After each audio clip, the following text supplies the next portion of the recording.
Selamat sore, assalamualaikum warahmatullahi wabarakatuh. Pada kesempatan di kali ini ada kendaraan Suprafit guys. Itu kendalanya mati ya atau mogok. Dan dimana mogok itu dikarenakan tidak adanya pengapian atau bunga api ya yang keluar di busi. Nah, setelah dideteksi saya ini ya sudah fix yang bermasalah itu di CDI. Dan setelah saya ganti dan ternyata alhamdulillah sudah mau nyala kendaraannya ya. Namun dibalik semua itu, motor ini sering mengalami ya namanya busi mati, ya kan, busi sering mati. Nah, ketika busi mati, ya kan, sering mati, itu kita harus mengetahui bagaimana kok penyebabnya yang menjadi penyebab busi itu mati, lantas bagaimana cara untuk mengatasinya, kan begitu ya. Kalau sekedar hanya mati diganti sih tidak masalah. Kalau panjenengan itu memang siap untuk mengeluarkan dana ya kan, seperti itu ya. Semua yang namanya perbaikan kalau bisa diperbaiki kan tetap ada biaya kan, seperti itu, antara biaya ringan atau biaya yang mahal. Kalau sekedar ringan kan masih diperbaiki atau diakali, kalau mahal ya pasti ganti spare part ya, tergantung harga, semua itu relatif. Nah, kita harus mengetahui bagaimana penyebabnya ketika busi itu sering mati ya. Untuk nanti pengapiannya saya jelaskan bagaimana caranya untuk pengecekannya. Kok ini penyebabnya CDI mati itu apa ya? Oke, kita langsung ke poinnya, bahwa busi itu kenapa sering mati. Yang utama, kan? Ini busi banyak guys. Ini salah satu faktornya ya. Kenapa saya kok buat konten? Ya di sini karena sudah mengumpulkan busi sebanyak hampir 1 botol penuh, ya kan. Nah, poin yang utama, ketika busi itu mati ya. Ini motor sudah nyala ya. Ini motor sudah nyala. Cuman saya mau sebagai simulasi ya. Ketika busi mati, pastinya kita coba buka dulu ya, businya seperti apa kondisinya, ya kan. Kita lihat pada posisi ujung busi, seperti elektroda atau yang seperti ini, di ground elektroda ya, dia itu terbasahi oleh oli atau sama bensin, ya kan. Kalau dilihat seperti ini, ya jelas-jelas itu bahwa oli yang membasahi ya, atau tidak kita dengan penciuman. Nah, ketika dengan penciuman bahwa kita sudah memastikan busi ini terbasahi oleh oli, itu salah satu faktor penyebabnya ring shaker atau pistonnya itu sudah aus ya. Ketika rem piston dan piston itu sendiri bermasalah, sudah pastinya ketika mesin nyala, dia akan yang namanya terjadi kebocoran oli sehingga masuk ke ruang bakar, ya kan. Ketika masuk di ruang bakar, otomatis oli itu tidak bisa terbakar oleh pembakaran dalam ruang bakar, sehingga dia masuk, ya kan, sehingga dia masuk atau nempel ke busi. Dan busi dimana ini ada yang namanya isolator, ya kan. Oli itu atau bensin itu masuk, tapi kita bahas dulu oli ya. Oli itu masuk ke celah isolator, lalu menembus ke dalam sini yang namanya resistor, ya kan. Dan resistor itu akan terkontaminasi atau tercampuri oleh oli, dan sehingga menjadi bermasalah bahwa busi atau pengapian itu tidak muncul. Karena ketika resistor itu terkontaminasi sama bahan bakar ataupun oli, yang kalau BBM ya, atau bahan bakar itu di dalamnya ada kandungan oktan ya, dan mencukup ke celah isolator. Ya, namanya resistor juga sendiri itu reproduksi gelombang, di mana elektromagnetik yang ditimbulkan oleh loncatan bunga api pada elektroda busi, ya kan.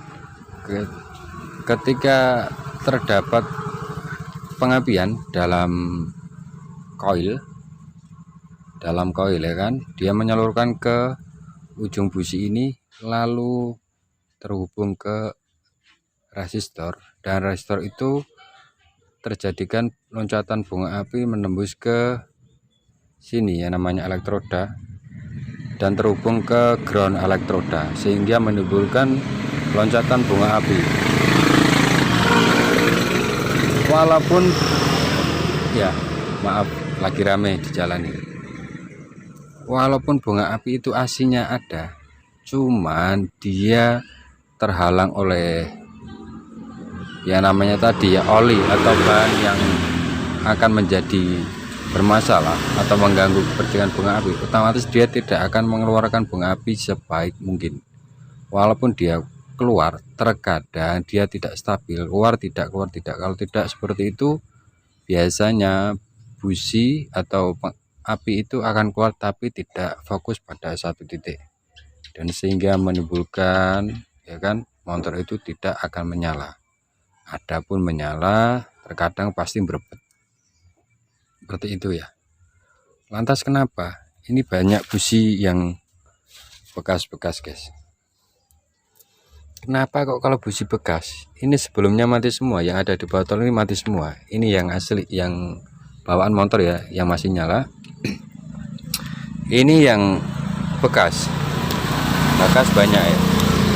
Kenapa ini kok masih, ini pasti saya rasa masih nyala. Kita bisa coba saja.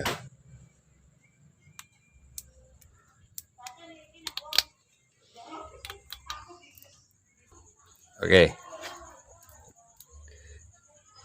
saya ulangi lah.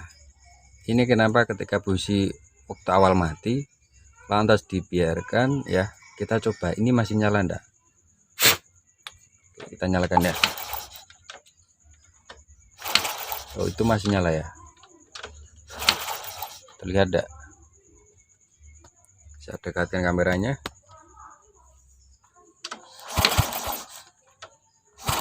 Itu nyala ya guys, dan itu masih bagus. Karena apa? Busi ini permasalahannya di pembakaran yang bahan bakarnya terlalu berlebihan, atau bahasanya itu boros, dikenal dengan bahasa boros ya.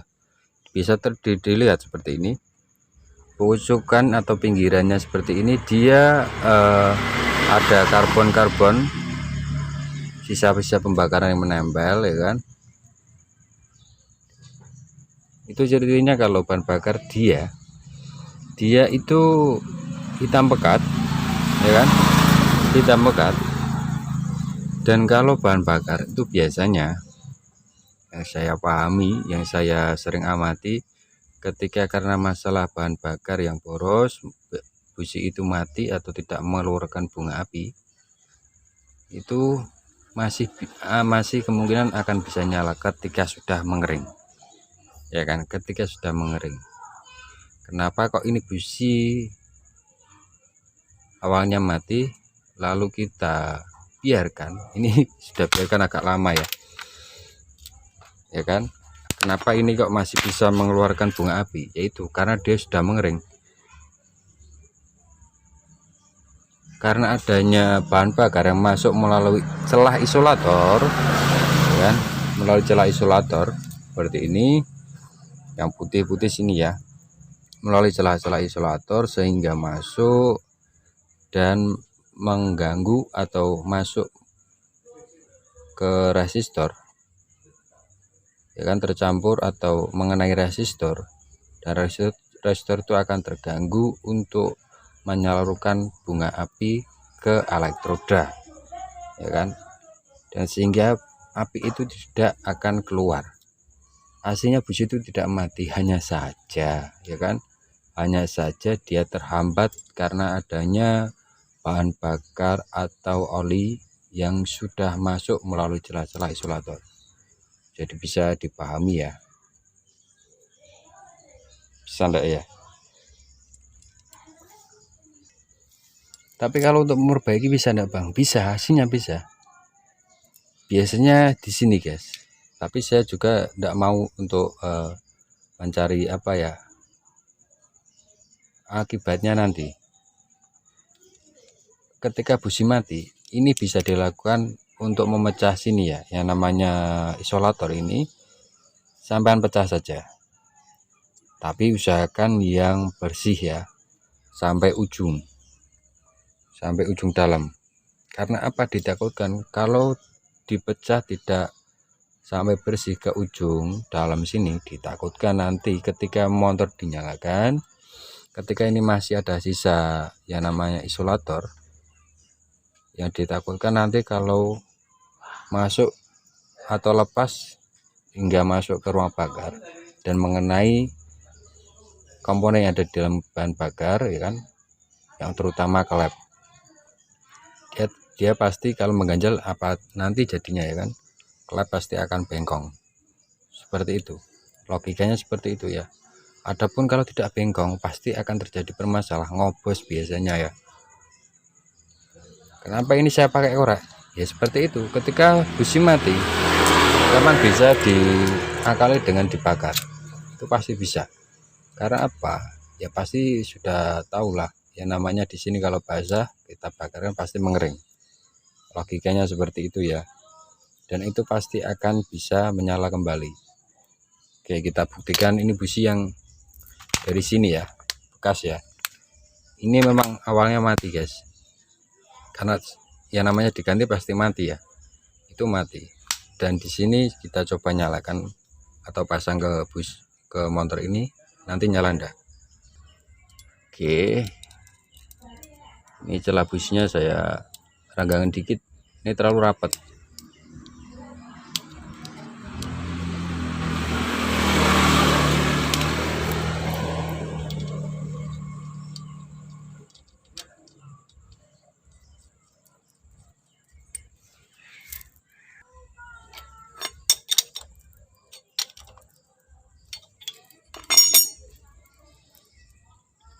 Kita nyalakan saja ya.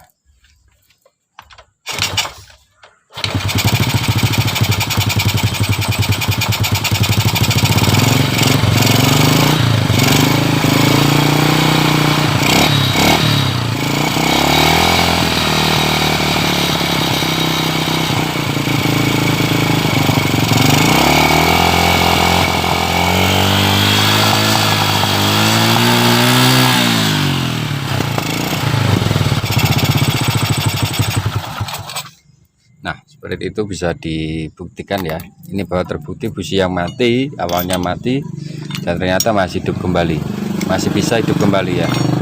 Yaitu karena tadi permasalahannya karena busi terjadi suatu keborosan ya, setelan awal yang boros, dan sehingga mengakibatkan sisa-sisa pembakaran atau oktan yang masuk ke busi melalui celah-celah isolator sini dan terkontaminasi dengan isolator, seperti itu.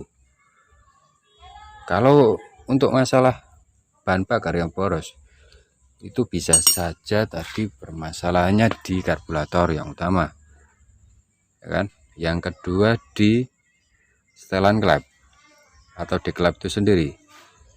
Kalau di karburator mah gampang ya, kita bongkar, kalau mau dibongkar saja, kalau tidak kita coba melalui setelan ini. Kita pakai penyetelannya di